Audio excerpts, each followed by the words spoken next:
Airna, suara aku aman ya? Aman. Oke. Shalom teman-teman semua. Senang lagi ya, senang lagi kan? Senang banget bisa ketemu teman-teman lagi. Astaga, sampai salah ngomong kan. Ini aku deg-degan nih sebenarnya, entah kenapa. Oke. Oke, buat teman-teman yang udah siap, kita malam hari ini mau belajar bareng-bareng. Boleh dong kasih jempolnya sambil aku share screen ya. Oke. Mantap. Thank you buat yang udah kasih jempolnya. Kita hari ini mau sama-sama belajar ya teman-teman tentang keuangan. Ya, tema kita tentang keuangan yang merdeka. Nah, buat teman-teman yang mau siapin catatan boleh, di HP juga boleh, tapi jangan sambil IG-an, oke? Nanti gagal fokus jadinya. Oke, teman-teman, yuk kita mau sama-sama mulai belajar bareng ya, teman-teman. Ini aku disclaimer dulu, aku bukan ngajarin atau apa, tapi ini kita sama-sama belajar gitu ya, dari kebenaran firman Tuhan, gimana cara kita supaya kita bisa punya keuangan yang merdeka. Oke? Oke. Nah, kita mau baca dulu satu ayat di Lukas 16 ayat 10, teman-teman. Firman Tuhan berkata, barang siapa setia dalam perkara-perkara kecil, ia setia juga dalam perkara-perkara besar. Dan barang siapa tidak benar dalam perkara-perkara kecil, ia tidak benar juga dalam perkara-perkara besar. Oke, teman-teman. Jadi ini kalau teman-teman baca di Lukas 16 ini, di ayat ke-10 ini masih dalam konteks ngomongin tentang keuangan ya di Alkitab. Teman-teman boleh lihat. Nah, jadi sebenarnya di Alkitab itu dibilang kalau masalah keuangan itu sebenarnya adalah perkara-perkara yang kecil. Nah, maka dari itu firman Tuhan juga bilang ya, kalau kita setia dalam perkara kecil, kita akan dipercayakan perkara yang besar. Makanya kenapa penting untuk kita belajar sama-sama tentang gimana kita bisa setia dalam perkara kecil ini, tentang keuangan. Oke, teman-teman? Nah, di ayat selanjutnya nih, teman-teman, di ayat ke-13-nya, tadi ayat 10, firman Tuhan berkata, seorang hamba tidak dapat mengabdi kepada dua tuan, karena jika demikian, ia akan membenci yang seorang dan mengasihi yang lain, atau ia akan setia kepada yang seorang dan tidak mengindahkan yang lain. Kamu tidak dapat mengabdi kepada Allah dan kepada Mamon. Nah, jadi ini masih satu konteks ya, teman-teman. Nah, tadi dibilang kalau uang itu perkara kecil. Habis itu, tapi walaupun dia perkara kecil, tapi kerennya adalah dia tuh bisa menguasai hidup kita gitu. Dia bisa menjadi tuan atas hidup kita. Makanya dibilang seorang hamba tidak dapat mengabdi kepada dua tuan, mengabdi kepada Allah dan kepada Mamon. Gitu. Jadi walaupun uang ini perkara kecil, tapi hebatnya dia tuh bisa menguasai kehidupan manusia kalau kita nggak bijak gitu ya. Kita nggak belajar nih gimana cara kita menguasai uang ini gitu ya, bukan kita dikuasai oleh uang kayak gitu, teman-teman. Jadi kita perlu terus ingat kalau di dalam kitab ini ya, di dalam Alkitab dibilang Tuhan itu kayak disandingkan dengan uang gitu, dengan mamon. Dia bilang dua tuan, dan dua tuan itu adalah antara Tuhan dan juga mamon gitu. Jadi sebesar itu kuasa uang kalau kita nggak benar dalam kita apa ya, kayak dalam uang itu apa, maksudnya itu dalam hal dia tuh menguasai hidup kita gitu ya, teman-teman. Nah, jadi itu makanya kenapa kita perlu belajar bareng-bareng. Oke, teman-teman. Yang pertama tentang keuangan itu kita belajar, poin pertama adalah mengenai kesetiaan, prinsip utama mengenai keuangan yang merdeka. Oke, jadi bukan hanya di hubungan aja kita perlu setia, asik. Tapi tentang keuangan juga Tuhan mau kita untuk setia. Setianya itu dalam hal apa aja sih emangnya gitu ya. Kita mau bahas satu persatu. Nah, tapi sebelum itu, nah ada dibilang nih, kalau uang itu adalah tuan yang jahat, tetapi hamba yang baik. Makanya malam hari ini kita mau belajar sama-sama gimana menjadikan uang itu sebagai hamba yang baik dalam hidup kita. Amin? Amin. Oke. Jadi kita mau belajar poin pertama itu adalah tentang setia menerima. Oke, setia menerima. Setia menerima itu yang pertama kita itu mengetahui kalau Allah itu mencukupkan gitu ya. Allah itu mencukupkan semua kebutuhan kita gitu. Tuhan adalah sumber semua berkat kita. Jadi kita perlu belajar untuk setia menerima berkat-berkat Tuhan, dan itu pastinya kita perlu kesadaran penuh kalau misalnya semua itu dari Tuhan gitu. Jadi Tuhan yang cukupkan semua kebutuhan kita gitu. Nah, terus yang kedua adalah bukan hanya sekedar kita sadar kalau semua berkat dari Tuhan, habis itu kita nggak melakukan apa-apa, gitu ya. Iya kan berkatnya dari Tuhan, Kak. Ya udah saya kerjaannya tiap hari berdoa aja di kamar gitu kan. Ya nggak gitu juga ya teman-teman. Itu kalau ya makanya kenapa penting kalau ketika kita mempelajari firman Tuhan itu bukan hanya membaca sepenggal ayat, tapi kalau bisa membaca konteksnya gitu ya. Konteksnya itu tentang apa? Seperti di awal kita bilang tentang perkara kecil, ternyata itu konteksnya lagi ngomongin tentang uang, ya kan? Dan lanjutannya itu yang tentang tuan tadi juga, itu lagi ngomongin konteksnya uang dan Tuhan gitu. Jadi dalam kita membaca firman Tuhan atau mempelajari firman Tuhan juga kita perlu tahu konteksnya ini ngomongin apa sih gitu. Jadi bukan hanya mencuplik satu ayat, tapi kita bisa tahu konteksnya sehingga kita bisa mengerti dengan benar gitu. Nah, ya tadi selain kita tahu menyadari kalau itu sumbernya dari Tuhan, firman Tuhan juga bilang gitu di Amsal 10 ayat 4, dibilang kalau tangan yang lamban membuat miskin, tetapi tangan orang rajin menjadikan kaya. Nah, berarti di sini setiap kita anak-anak Tuhan harus punya kesadaran ya teman-teman, kalau Tuhan mau kita sebagai anak-anak Tuhan itu jadi anak-anak yang rajin gitu ya. Rajinnya ini ya rajin bekerja atau melakukan tanggung jawab kita. Untuk teman-teman yang masih sekolah ya sekolahlah dengan baik kayak gitu ya. Karena nanti kalau misalnya sekolahnya bisa baik, belajar dengan benar gitu kan, nanti ke depannya teman-teman mau kerja pun akan lebih mudah ya kata orang-orang gitu ya. Ya, jadi intinya kita setia sama perkara-perkara yang sudah Tuhan percayakan dalam hidup kita gitu. Nah, tadi kita menyadari kalau berkat itu dari Tuhan, dan juga kita kedua melakukan bagian kita yaitu bekerja, itu rajin bekerja. Oke teman-teman, ini tentang setia dalam hal menerima. Nah, poin keduanya adalah teman-teman tentang setia dalam memberi gitu ya. Karena kita percaya teman-teman setiap berkat yang Tuhan titipkan dalam hidup kita itu bukan hanya semuanya untuk kita gitu ya, bukan hanya kayak kita terima gitu kan. Makanya orang kan bilang terima kasih gitu. Jadi kita terima, habis itu kita kasih gitu kan. Jadi bukan terima aja gitu ya, tapi terima dan kasih gitu. Nah, jadi Tuhan mau juga dalam hal keuangan ini kita bisa setia dalam memberi teman-teman. Nah, memberinya apa aja sih Kak gitu ya? Nah, jadi kalau yang akan kita bahas hari ini, itu ada seenggaknya 3 jenis persembahan ya, teman-teman. Walaupun mungkin banyak sih, banyak lagi gitu ya. Tapi yang kita bahas itu adalah 3. Nah, yang pertama itu mengenai persepuluhan. Mungkin teman-teman juga udah sering dengar ya pasti mengenai persepuluhan gitu ya. Jadi itu simpelnya adalah kita mengembalikan 10% dari penghasilan kita gitu ya. Dari yang kita dapat itu kita mengembalikan 10% ke rumah Tuhan kayak gitu. Nah, ada ayatnya di dalam Maleakhi 3 ayat yang ke-10. Bawalah seluruh persembahan persepuluhan itu ke dalam rumah perbendaharaan supaya ada persediaan makanan di rumahku, dan ujilah aku firman Tuhan semesta alam. Apakah aku tidak membukakan bagimu tingkap-tingkap langit dan mencurahkan berkat kepadamu sampai berkelimpahan. Oke teman-teman, jadi ini kalau dari pengalaman aku pribadi ya teman-teman mengenai memberi persepuluhan ini, kalau aku pribadi itu dari sejak SMP aku udah diajarin sama orang tua aku untuk mengembalikan persepuluhan. Nah mungkin teman-teman nanya, Kak, saya kan belum kerja, belum ada penghasilan gitu kan, masih sekolah gitu kan. Iya benar, kita masih sekolah ya. Tapi kalau dari aku pribadi, aku dari kecil tuh udah diajarin dari uang jajan yang didapat itu kasih persepuluhan. Habis itu dari kalau misalnya kayak Imlek ulang tahun, biasanya kan dikasih ampau tuh gitu kan, dikasih uang dari saudara gitu-gitu ya, dari keluarga. Nah itu pun tetap dikembalikan 10%-nya buat ke rumah Tuhan kayak gitu ya. Kenapa kayak gitu? Karena jadi kalau dari orang tua aku sendiri itu membiasakan anak-anaknya setia memberi walaupun mungkin kayak masih dalam hal kecil gitu ya. Jadi kan ini sebenarnya tentang memberi juga kita harus membiasakan diri kita.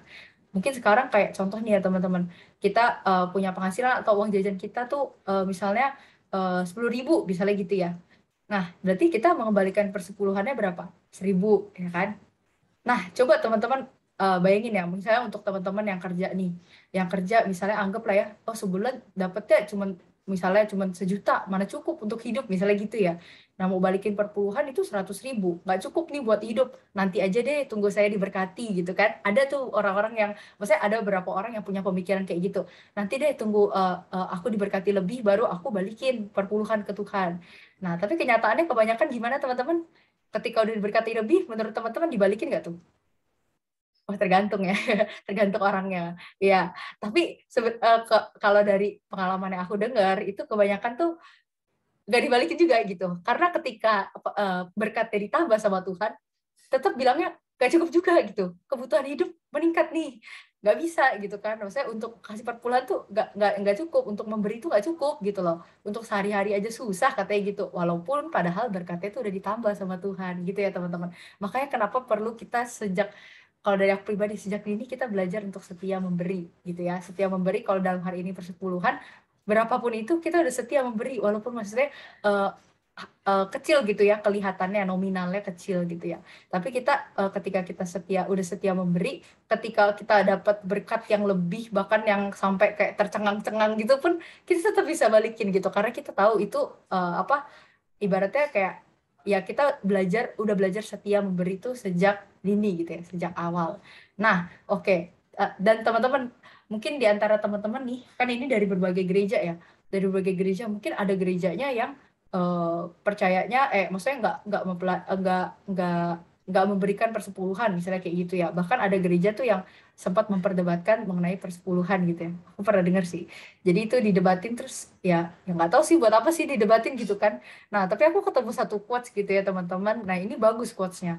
Jadi ini dari Christopher Tapiheru ngomongin tentang persepuluhan. Quotes-nya kayak gini nih teman-teman.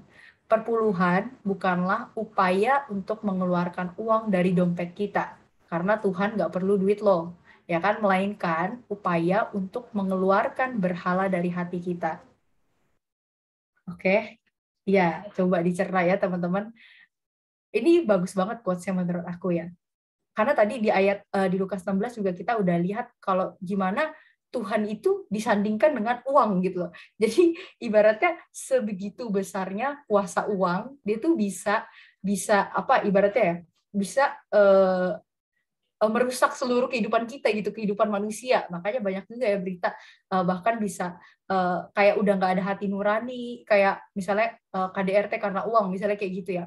Ataupun bahkan yang ekstrimnya itu membunuh orang karena uang, kayak gitu. Itu kan banyak ya teman-teman. Nah, itu udah kelihatan banget gimana kalau uang itu ketika uang menjadi tuan menguasai hidup manusia, itu jadinya hancur banget gitu loh. Makanya ketika memberikan persepuluhan nih ya, kalau kata Christopher Tapiheru ya, ketika kita memberi persepuluhan itu bukan soal mengeluarkan uang dari dompet kita gitu ya, tapi kita melainkan upaya kita untuk mengeluarkan berhala dari hati kita gitu. Kadang banyak anak Tuhan yang ya sayang untuk memberi gitu ya teman-teman, untuk mengeluarkan uangnya karena mungkin ada target-target untuk menabung dan lain-lainnya gitu ya untuk investasi. Tapi malam hari ini kita mau sama-sama belajar teman-teman, kalau kita memberikan perpuluhan dengan kesadaran penuh, Tuhan, aku nggak mau jadikan ini berhala gitu kan. Dan sebenarnya kalau kita pikir pun semua 100% apa yang kita dapat itu semuanya punya Tuhan kan sebenarnya gitu. Jadi sebenarnya 10% ini cuman ibaratnya untuk terus menyadarkan kita aja gitu. Setiap berkat yang kita dapat itu dari Tuhan gitu. Dan kita nggak mau jadiin ini berhala dalam hidup kita kayak gitu. Oke teman-teman, dan 90%-nya itu masih bisa kita gunain ya teman-teman. Nah, itu nanti akan dibahas di event kita ya, di akhir bulan. Oke, ini sekalian promosiin event tentang mengelola keuangan. Oke, teman-teman. Oke, nah tadi pertama itu persembahannya tentang persepuluhan. Nah, yang kedua ini ada namanya persembahan khusus. Ini aku bahas cepat aja ya, teman-teman. Itu intinya itu tujuannya untuk kita investasi untuk pengembangan pelayanan gitu ya. Jadi banyak kan ada gereja-gereja yang melakukan misi ataupun misalnya organisasi-organisasi di luar yang melakukan misi gitu tentang banyak hal ya di segala aspek gitu ya. Nah, itu kita juga bisa memberi di situ gitu. Atau yang ketiga juga ada persembahan diakonia namanya. Nah, ini biasanya tujuannya itu untuk menolong sesama yang membutuhkan atau orang-orang yang kurang mampu kayak gitu. Misalnya ada beberapa gereja kan misalnya yang rutin memberikan sembako untuk misalnya jemaat yang kurang mampu ataupun bahkan misalnya ke panti asuhan dan lain-lainnya gitu ya. Jadi intinya ini untuk menolong sesama yang membutuhkan. Oke. Nah, Jadi ini ada satu quotes ya teman-teman. Quotes ini bilang, nggak perlu kaya untuk mulai memberi. Mulailah memberi sekarang. Oke teman-teman, kita baca sama-sama ya. 1, 2, 3. Nggak perlu kaya untuk mulai memberi. Mulailah memberi sekarang. Oke teman-teman. Ya, jadi kita belajar sama-sama untuk mulai memberi sekarang berapapun itu gitu ya. Berapapun itu yang bisa kita beri, kita belajar untuk memberi, untuk menabur, teman-teman. Oke.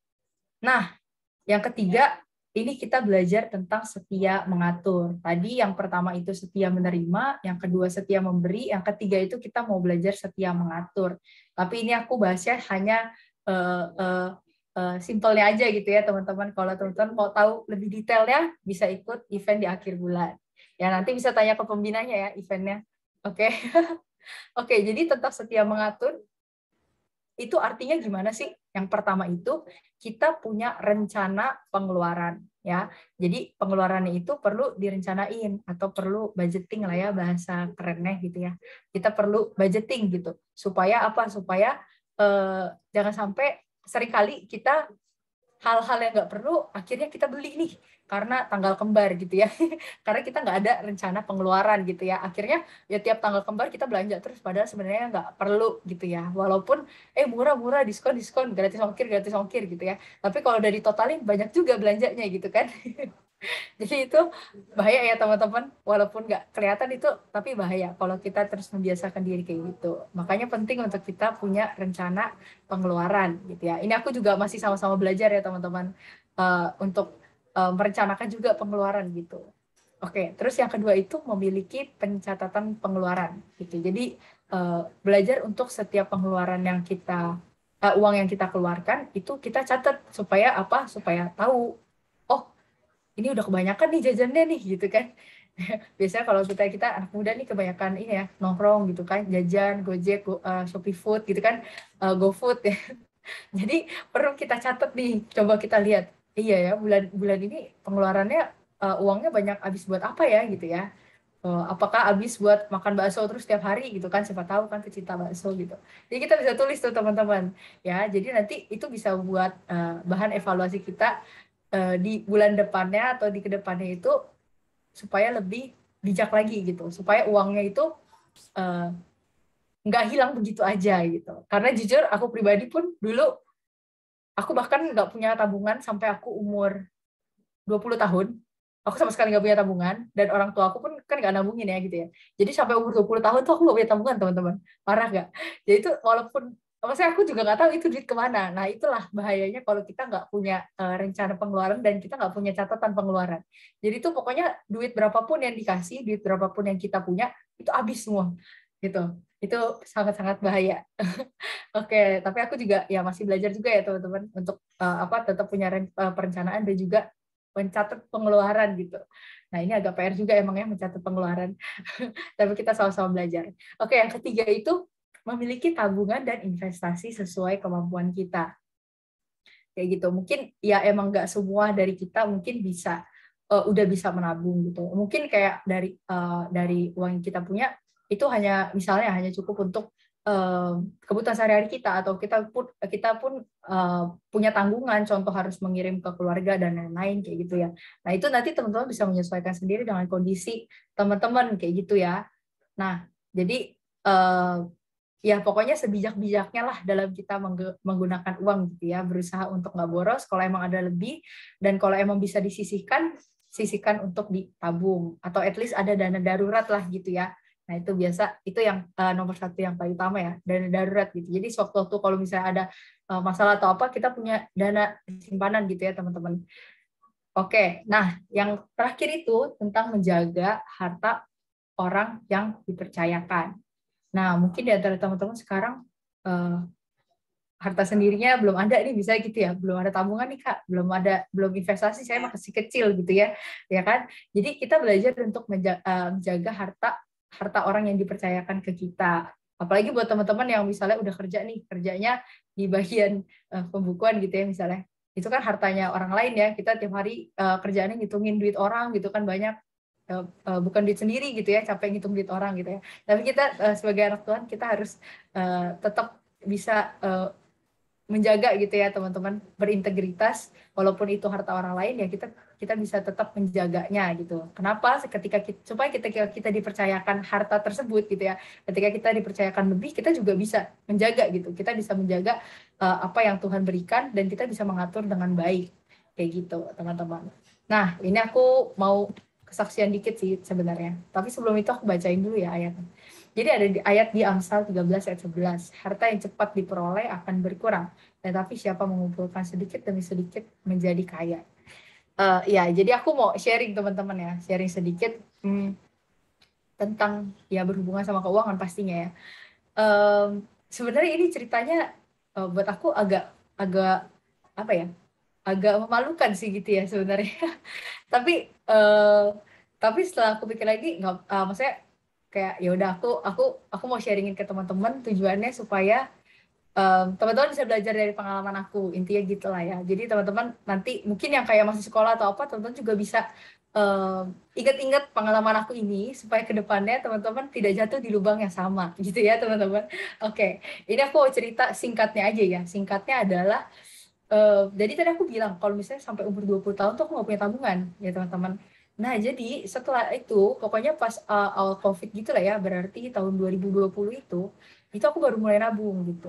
Baru mulai nabung dan baru kenal sama namanya dunia investasi gitu ya, di saham. Singkat cerita, nah pas itu aku udah mulai rajin nabung tuh gara-gara dimasukin ke saham gitu kan. Udahannya dari situ intinya nabung lah, tapi selain di saham juga ada tabungan gitu kan. Nah, terus di akhir tahun lalu itu kan masih COVID ya teman-teman. Terus pasti teman-teman tahu juga tuh kalau lihat berita banyak investasi bodong gitu ya. Nah, tapi awal-awalnya kan belum ramai banget tuh. Pas sudah dekat akhir tahun, awal tahun ini baru udah meledak semua. Kenapa gitu? Karena mereka pada pada apa namanya? Pada nggak bisa jalan lagi investasinya gitu kan. Karena investasinya kan nggak benar gitu. Nah, jadi singkat cerita itu, sebenarnya aku bukan tipe yang suka mencoba-coba ya sebenarnya. Tapi waktu itu tuh pas tahun lalu itu, um, aku lihat story sekitar 2 kakak kelas aku, gitu ya, waktu aku di Jakarta itu aku punya kakak kelas itu di story IG-nya tuh tiap hari ada posting updatean tentang investasi gitu kan.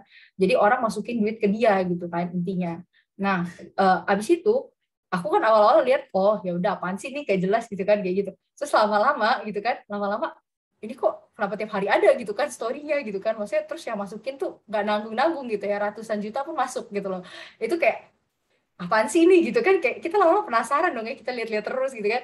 Terus kayak sampai akhirnya aku sempat nanya, dan uh, aku sebenarnya agak ragu sih, cuman mikir kan, coba deh gitu kan. Nah, itu berawal dari coba-coba teman-teman. Makanya pesannya juga jangan mencoba-coba gitu ya teman-teman. Mencoba-coba sesuatu yang yang berbahaya gitu ya, yang nggak tahu pasti gitu. Nah, singkat cerita aku coba sekitar pokoknya 3-4 kali gitu kan, dan uangnya beneran balik tuh teman-teman. Jadi tuh cepet dan gede baliknya gitu ya kan. Terus udah 3-4 kali kan jadi percaya dong. Waduh, ini macet ya, aku matiin video nih. Ya, ini suaraku masih aman ya teman-teman. Aman-aman. Oke, ya jadi singkat cerita, apa udah coba-coba kan, akhirnya kebalik tuh beneran duitnya gitu kan. Udah ada lah, jadi dong berani kan. Oh ya udah nih, langsung kayak pikiran kita tuh kayak ditutup gitu loh teman-teman. Kayak kita tuh udah nggak mikirin lagi kalau misalnya nggak balik gimana, udah nggak kepikiran tuh. Pokoknya yang kepikiran adalah kalau masukin segini untungnya segini, masukin segini untungnya segini. Pokoknya untungnya terus yang dipikirin gitu. Itu bener-bener kayak di pikirannya tuh kayak dikuasai gitu loh teman-teman. Itu bener-bener pengalaman aku ya. Dan itu aku pokoknya total itu setengah tabungan aku lah itu masuk. Untungnya itu nggak semuanya ya. Itu aku masih bersyukur juga sih, walaupun lumayan banyak sih itu setengahnya gitu kan. Dan sampai akhirnya tuh di akhir tahun tuh, nah kena deh masalah gitu kan. Dan itu pas kondisinya tuh aku pas masukin banyak dan itu belum balik gitu kan, kena masalah gitu kan. Dan eh, dan jadi kasusnya tuh nyangkut lah gitu ya, jadi sampai sekarang tuh nggak ada kejelasan. Nah, intinya gitulah cerita dari aku ya teman-teman. Nah, ya ini sebenarnya aku ceritain supaya jadi pengalaman buat teman-teman. Itu pengalaman buat aku juga, mungkin emang pengalaman yang mahal harganya yang aku harus bayar gitu ya teman-teman. Tapi nggak apa-apa, tapi puji Tuhannya juga waktu uh, waktu ketahuan ada masalah itu pun aku bersyukur tetap aku walaupun aku nyesel ya, tapi tetap kayak Tuhan kasih damai sejahtera gitu. Dan setiap malam aku tetap bisa tidur dengan nyenyak. Itu aku bersyukur banget sih. Aku cuma mikir, aduh Tuhan, ini orang-orang yang lain yang masukin duitnya banyak banget atau bahkan semua tabungannya dia, itu gimana ya mereka kalau nggak balik, dan apalagi mereka nggak di dalam Tuhan gitu loh. Pasti mungkin ada yang kayak stres, frustasi banget gitu. Nah gitu, kayak di satu sisi aku juga ada yang bisa aku syukuri sih. Kayak ya aku punya teman, aku punya Tuhan dan aku dikasih hikmat juga gitu kan. Nah makanya kan jangan coba-coba gitu. Kan udah bilang nih kan di Alkitab, harta yang cepat diperoleh akan berkurang gitu ya. Emang bener, jadinya harta kita tuh berkurang gitu, hilang gitu kan. Tetapi siapa yang mengumpulkan sedikit demi sedikit menjadi kaya. Nah gitu teman-teman ya. Semoga ini kesaksian aku bisa sharing aku bisa jadi pembelajaran buat teman-teman juga supaya tidak jatuh di lubang yang sama gitu ya. Cukup aku aja, asik. Oke. Oke, teman-teman. Nah, tentang keuangan juga kita mau belajar, ini ayatnya harusnya familiar ya, pasti teman-teman udah tahu, di Matius 6 ayat 33. Oke, firman Tuhan berkata, tetapi carilah dahulu kerajaan Allah dan kebenarannya, maka semuanya itu akan ditambahkan kepadamu. Tuh. Jadi kita perlu tetap nomor satu itu kita cari Tuhan, kita minta hikmat Tuhan, apa yang perlu kita lakukan.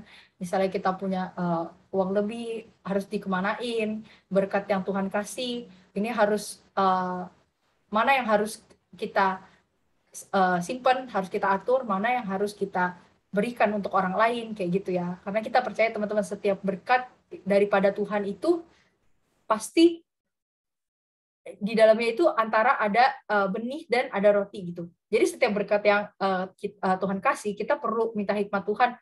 Mana Tuhan yang benih, mana yang roti yang emang untuk kita nikmatin kayak gitu. Nah itu satu poin yang menurut aku penting banget untuk kita sama-sama terus pegang juga ya, tentang kita tahu yang mana benih, yang mana roti gitu. Supaya ketika kita makan roti itu kita nggak nyesel gitu, tapi kita bisa diberikan karunia untuk menikmati berkat yang Tuhan kasih, dan ketika kita tahu itu benih, kita memberikannya juga dengan sukacita, bukan dengan paksaan gitu, bukan dengan berat hati gitu ya teman-teman. Nah makanya kenapa perlu untuk kita terus setiap hari kita cari dulu kerajaan Tuhan, kita minta hikmat Tuhan, dan cari kebenarannya pastinya lewat firman Tuhan, maka semuanya itu akan ditambahkan kepadamu. Teman-teman, bukan hanya tentang soal materi aja, tapi banyak hal gitu ya. Damai sejahtera, hikmat, dan semua itu Tuhan akan tambahkan ke kita gitu. Oke teman-teman. Nah, jadi kesimpulannya tadi kita bahas tentang tiga poin ya teman-teman. Jadi bagian kita adalah kita mencari kerajaan Allah dan kebenarannya. Habis itu kita juga di poin pertama, kita belajar untuk setia menerima. Setia menerima itu kita sadar kalau berkat dari Tuhan, tapi kita juga melakukan bagian kita bekerja dengan rajin, gitu ya, seperti kitab Amsal bilang tadi. Nah, yang kedua, kita setia memberi. Memberi itu dalam banyak hal ya, perpuluh, bisa juga memberi persembahan persepuluhan, persembahan khusus, diakonia, dan pemberian-pemberian lainnya gitu yang bisa kita berikan untuk orang-orang yang membutuhkan, untuk memperluas pelayanan Tuhan gitu ya. Nah, terus yang ketiga itu kita belajar untuk setia mengatur berkat-berkat yang Tuhan percayain dalam hidup kita. Nah, terus bagian Tuhan apa? Tuhan yang akan menambahkan segala sesuatu yang kita perlukan. Yang pastinya sesuai dengan kebutuhan kita dan sesuai dengan waktunya Tuhan yang terbaik. Amin, teman-teman. Amin. Oke, nah ini ayat terakhir, ini bukan ayat sih, ini jadi kesimpulan dari Lukas 16 ayat 10 sampai 13 yang kita baca di awal tadi ya. Jadi orang yang setia dalam urusan harta akan hidup merdeka dan dipercayakan hal-hal yang besar. Oke, kita mau baca sama-sama ya teman-teman kalimat ini di rumah masing-masing. 1, 2, 3. Orang yang setia dalam urusan harta akan hidup merdeka dan dipercayakan hal-hal yang besar. Amin. Oke teman-teman, kita mau belajar sama-sama setia. Sejak sekarang ini, setia, dan kita percaya ada saatnya Tuhan akan percayakan hal-hal yang besar dalam hidup kita ketika kita setia mengatur dalam hal keuangan ya teman-teman. Oke, ya mungkin ini pertanyaan diskusinya nanti aja deh. Kalau enggak ya udah. Jadi teman-teman boleh ini ya, pembina boleh di screenshot dulu pertanyaan diskusinya untuk diskusi nanti. Itu yang pertama, apakah kalian tuh punya tabungan atau investasi gitu ya, bisa saling cerita ini teman-teman, cara nabungnya atau investasi yang baik itu kayak gimana. Ya, terus yang kedua, ceritakan pengalaman ketika tidak setia mengatur keuangan yang Tuhan percayakan. Dan yang ketiga, buatlah langkah yang akan kamu lakukan agar lebih bijak dalam mengatur keuangan. Oke, ini nanti teman-teman bisa diskusiin di kelompoknya masing-masing. Iya, oke. Ini aja sharing dari aku, teman-teman. Semoga bisa memberkati. Ini kita terus sama-sama belajar ya, teman-teman. Belajar setia dalam hal kecil, oke? Oke, kita mau sama-sama tutup dalam doa dulu ya, teman-teman. Oke, kita mau sama-sama tutup dalam doa. Mari kita bersatu dalam doa. Tuhan, thank you buat malam hari ini. Terima kasih untuk kesempatan yang Tuhan berikan. Kami bisa berkumpul bersama dan kami bisa belajar Tuhan tentang keuangan yang merdeka. Biar Tuhan yang terus ajarkan kami, Tuhan yang terus berikan kami hikmat, supaya kami bisa setia Tuhan dalam perkara kecil ini Tuhan. Dalam keuangan kami bisa setia Tuhan atas semua berkat yang Tuhan percayakan dalam hidup kami.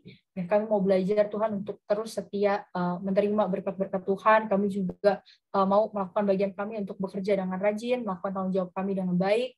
Kami juga mau setia untuk memberi Tuhan dalam banyak hal Tuhan di ladang-ladang-Mu, supaya lewat berkat yang Tuhan berikan itu tidak hanya untuk diri kami sendiri, tapi kami juga mau menabur kembali Tuhan, supaya itu bisa menjadi benih yang bisa memberkati banyak orang Tuhan dan bisa memperluas kerajaan-Mu di bumi ini Tuhan. Terima kasih Tuhan, kami juga mau belajar untuk setia mengatur Tuhan semua yang udah Tuhan percayakan, biar Roh Kudus-Mu yang berikan terus kami hikmat, kebijaksanaan, supaya kami jadi anak-anak muda yang bijak Tuhan. Kami nggak boros, kami bisa mengatur keuangan kami dengan baik, kami bisa mengatur keuangan pengeluaran kami juga dengan baik Tuhan. Terima kasih Tuhan Yesus, kami serahkan waktu ini ke dalam tangan-Mu, dan kami juga akan sharing di kelompok kecil masing-masing, supaya Tuhan juga yang sertai sharing kami ini. Terima kasih Tuhan Yesus, hanya dalam nama Tuhan Yesus Kristus kami ucap syukur dan berdoa, haleluya. Amin. Oke, thank you ya teman-teman semua. Ini sebelum selesai, sebelum aku kembaliin ke Kak Erna, aku minta tolong Kevin untuk share screen dulu. Oke, tadi kita belajar ya teman-teman tentang setia memberi. Nah, jadi aku mau tantang teman-teman semua, ya kita sama-sama ya, kita di sini keluarga besar Dynamic Blessing. Ya, jadi kita mau belajar untuk memberi di ladangnya Tuhan, salah satunya di Dynamic Blessing ya teman-teman. Nah, jadi pemberian teman-teman ini di Dynamic Blessing itu dapat memberkati setiap rumah, bahkan sampai ke rumah sakit gitu ya. Nah, jadi jamaah Tuhan itu akan dirasakan oleh banyak orang, khususnya untuk keluarga besar Dynamic Blessing sendiri gitu ya teman-teman. Jadi kita sama-sama dukung pelayanan kita di Dynamic Blessing untuk lebih lagi banyak menyelamatkan jiwa-jiwa, biar lebih banyak lagi anak-anak muda yang mengalami transformasi dalam kehidupannya. Amin teman-teman. Oke, jadi teman-teman bisa yang tergerak untuk memberi, bisa langsung memberi di nomor rekening yang tertera, dan bisa nominalnya di belakangnya bisa kasih angka 7 gitu untuk membedakan. Oke, teman-teman, itu aja sharing dari aku. Semangat belajar setia dalam hal keuangan. Oke, teman-teman. God bless. Oke, thank you Kak Karen buat sharingnya. Boleh teman-teman apresiasi.